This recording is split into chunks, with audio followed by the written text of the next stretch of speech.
Hey guys, welcome back to today's video. Today is Tuesday, April 28th, 2020. Happy Ohio primary day. Today was actually supposed to be the Maryland Democratic primary, and assuming if the entire coronavirus situation hadn't happened, I honestly think that Bernie Sanders would still be in the race right now. So that brings me back to today's video. Today we're going to be discussing whether or not Bernie Sanders supporters will actually vote for Joe Biden, the impact it had on the 2016 presidential election, and the impact it will have on the 2020 presidential election. So when we take a look at where Sanders support lies, it relies mainly on the younger generation. Joe Biden's main support is within ages 45 and up. Pretty much the majority of his, I think almost majority of his support comes from just ages 45 and above. And a lot of Bernie Sanders' support, way more than a majority, come from ages 18 to 44.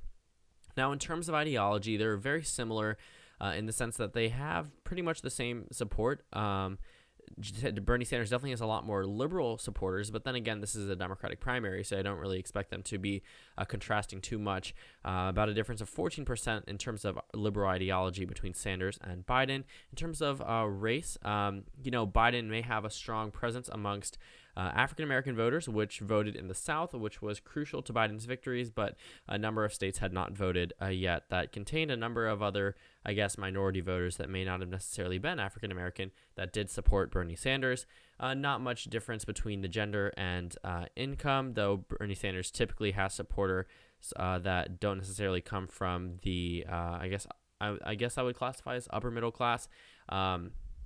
Definitely those who are, economically disadvantaged. There's more support for Bernie Sanders amongst that group of people compared to Joe Biden. But let's go ahead and just take a look and dissect what it actually says for Joe Biden's chances at the presidency in 2020.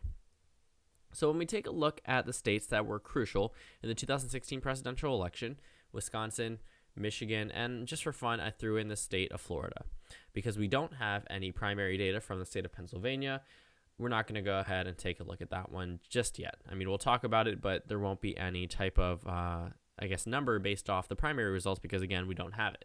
Ohio, actually, today we will get the primary results, and I'm actually pretty excited to see because a lot of it's done by a mail-in ballot. Obviously, it will be won by Vice President Biden, but at the end of the day, I still would like to see how the results ended up, considering that a number of people voted before Bernie Sanders dropped out. But then again, people did have until today to submit their mail-in ballot, so you can almost guarantee Joe Biden will have a very strong victory in the state of Ohio. But when we look at the 2016 presidential election, according to the Morning Consult poll, 12% of Bernie Sanders supporters did not support Hillary Clinton in the 2016 presidential election, based off estimations. And, honestly, that's a pretty surprising low number. I know the internet seems like a very much pro-Bernie Sanders space, especially on Twitter, but unfortunately for Bernie Sanders supporters, tweets don't turn into votes. And when you look at the younger generation, even my generation, people my age don't vote. I mean, sure, some people obviously can't vote because they're not 18, but those that I do know don't voice their political opinions until later on, and that honestly hurt Bernie Sanders' chance at the nomination when he was running for president. And that was one of the sort of, key things that he was supposed to have in order to win on Super Tuesday, in order to win on elections after that, was to bring out college voters, bring out younger voters. In fact, in the state of Michigan in 2020, he didn't even win Ann Arbor, the most college town in the state of Michigan. I mean, University of Michigan, Ann Arbor. I mean, it's a well-known and respected university. And honestly, in 2016, it went for Bernie Sanders by a pretty substantial margin. He carried the state against Hillary Clinton. So when we look at the overall numbers about whether or not Bernie Sanders supporters will support Joe Biden in the general election, right now, they pretty much mimic what the Democrats say. 6% of Democrats say they will be voting for Donald Trump. There's always that little portion of people, whether or not they're Southern Democrats that are, conservative in ideology, who knows. But 6% of Democrats say they will not vote for Joe Biden in the general election. 7% of Bernie Sanders supporters say the same thing. And, 7%, while it may not seem like a lot, when we look at the states that we have already held Democratic primaries, if you apply this to the state of Michigan, that's 40,384 votes. In the state of Wisconsin, 20,556. And in the state of Florida, 27,811. Now, the reason why those numbers are so significant is because the state of Wisconsin was won by 22,000 votes in 2016 by Donald Trump. The state of Michigan was won by 11,000 votes by Donald Trump in 2016. Okay, Florida definitely was a little bit larger of a margin. Donald Trump definitely had way more than a couple thousand votes. But again, margins matter. The 2016 election was insanely close in Michigan. I mean, you can see 11,000 vote difference. In the state of Wisconsin, a 22,000 vote difference between the two.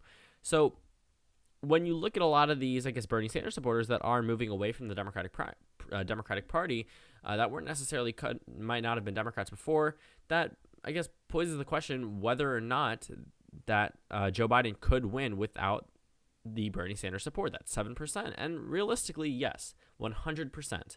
If you look at the primary data, Joe Biden drove up turnout in 2 out of those 3 states. Florida had the looming threat of the coronavirus, as did Wisconsin, but Wisconsin surprisingly turned out more voters, likely because there was a very important Supreme Court election for both political parties on that ballot. But in the state of Florida, turnout did go down, but that's likely because this was right as the entire COVID-19 situation was happening.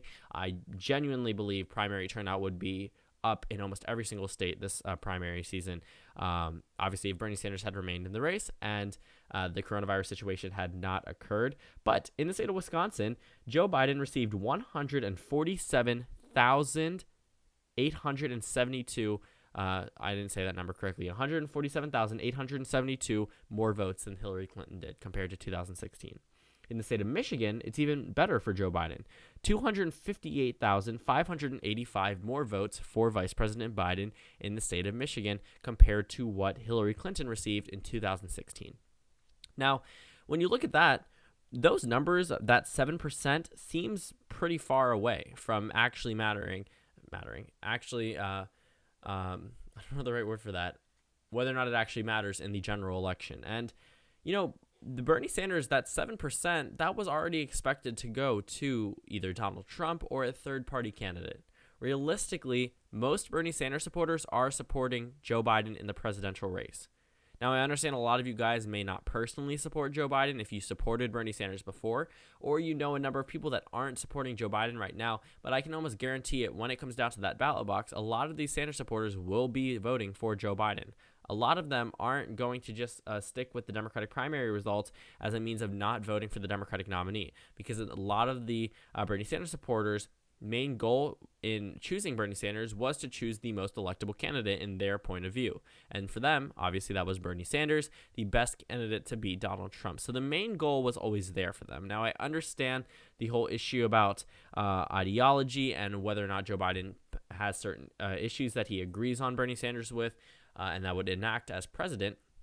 But at the same time, that's what the convention is for. That's what those delegates are for. Now, some people are upset that the New York primary got canceled. Honestly, I don't think that was the best call for the Democratic Party, considering that they're still going to hold other primaries.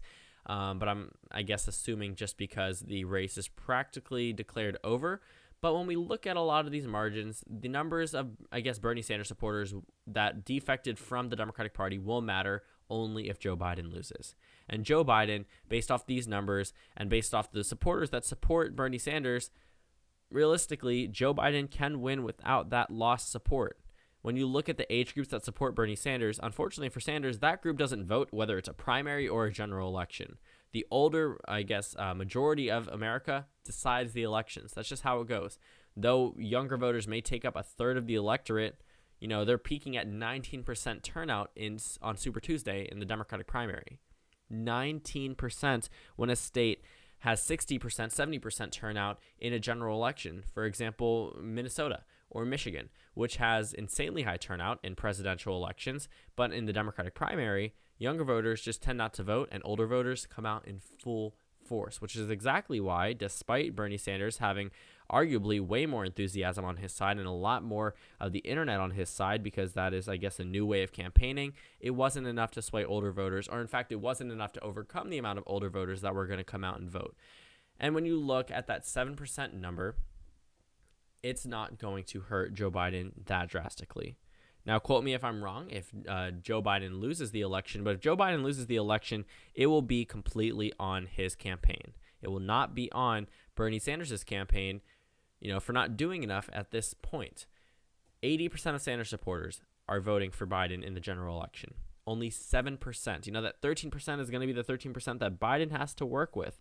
A lot of Hillary Clinton voters did not vote for Obama, and we all saw how the 2008 election turned out. It was a complete landslide for Barack Obama, despite more Hillary Clinton voters not voting for Obama compared to Bernie Sanders supporters that didn't vote for Hillary Clinton in 2016.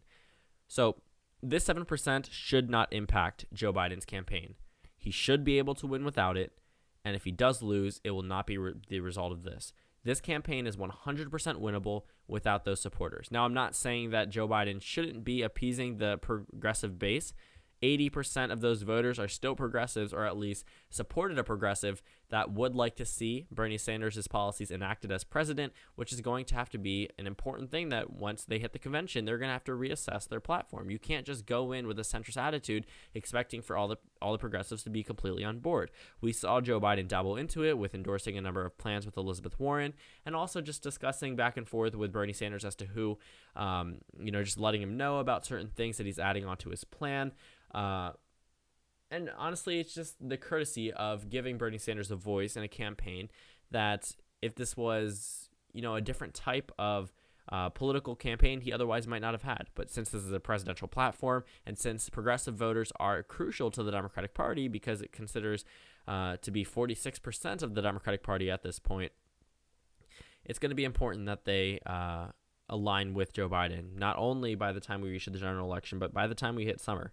Because if Joe Biden isn't getting them then honestly, he's going to have a really tough time winning them when he's aimed at focusing on independence by recentering his platform for the general election. But this pretty much wraps up this video. I'm going to have another video out today, so go ahead and stay tuned for that. If you like content like this or would like to see anything more, make sure to subscribe, comment down below, like this video, or dislike it if you don't necessarily agree with my analysis. I'd love to hear why you agree or disagree with any of my opinions.